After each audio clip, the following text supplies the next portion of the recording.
You'll have access to him. Oh, he's cracked that. That's a lovely stroke from Shakib Al Hasan. It's the bottom. টি-20তে তুফানি batting করে একরকম দামি over পেলেন সাকিব। কোটি টাকা দামের গাড়ি গিফট পেলেন ম্যান অফ দ্য ম্যাচ হয়ে বিশ্বসেরা অলরাউন্ডার সাকিব আল হাসান। একের পর এক 4 ছক্কা।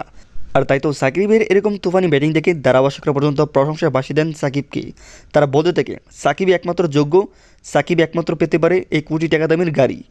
সেই একমাত্র শোভা পায় তার এই ব্যাটিং তাণ্ডবের মাধ্যমে। প্রিয় দর্শক, পুরো ভিডিওটি দেখার জন্য অনুরোধ রইল, তাহলে দেখতে পারবেন কীরকম গাড়ি গিফট পেয়েছে সাকিব এই ম্যাচের মাধ্যমে ম্যান অফ দ্য ম্যাচ হয়ে। শুরুতেও তুফানি ব্যাটিং শুরু করে দেন বিশ্বসেরা অলরাউন্ডার সাকিব আল হাসান।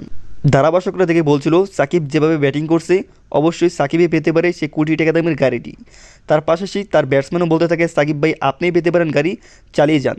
যেখানে দর্শকরা পর্যন্ত সাকিবকে অনেক উৎসাহ দিয়েছিল, কেননা একের পর এক অসাধারণ ব্যাটিং করছিলেন সাকিব আল হাসান।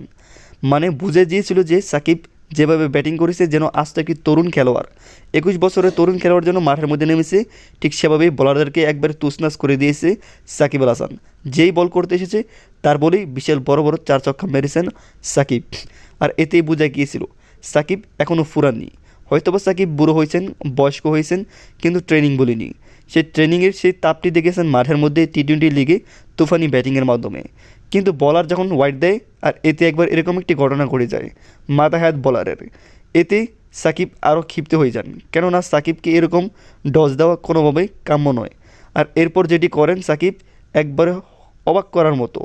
গাড়ির জন্য সাকিব কিনা করতে পারে, তবে শেষ পর্যন্ত থাকতে পারলেন না ম্যাচের মধ্যে সাকিব আল হাসান। ডাইরেক্ট বিশাল বড় একটি 6 মারতে গিয়ে ডাইরেক্ট একবার উপর উঠে সেই বলটি সেই ফিল্ডারের হাতে চলে যায়। আর এতে একবারে ক্যাচ আউটের মাধ্যমে তুফানি ব্যাটিং একবারে স্টপ হয়ে যায় সাকিবের। যেখানে খেলোয়াড়রা পর্যন্ত বলাররা পর্যন্ত সাকিবের সামনে ঠিক এভাবে স্লেজিং করে থাকে। প্রিয় দর্শক, সাকিবের এরকম তুফানি ব্যাটিং এবং গাড়ি পাওয়ার সেই ঘটনাটি আপনি কি মনে করেন? পাশাপাশি বর্তমান সময়ে যে সাকিব আল হাসান যে বাংলাদেশ স্কোয়াডের মধ্যে নেই সেটি নিয়ে আপনি কমেন্ট করুন। আর এও পাশাপাশি বলে যান সাকিবকে আপনার কতটুকু ভালোবাসেন। প্লিজ চ্যানেলটি সাবস্ক্রাইব করে কমেন্টে লিখে যাবেন সাকিব আই লাভ ইউ বা সাকিব বস। সবাই ভালো থাকবেন, সুস্থ থাকবেন, দেখা হবে নেক্সট কোনো ভিডিওতে।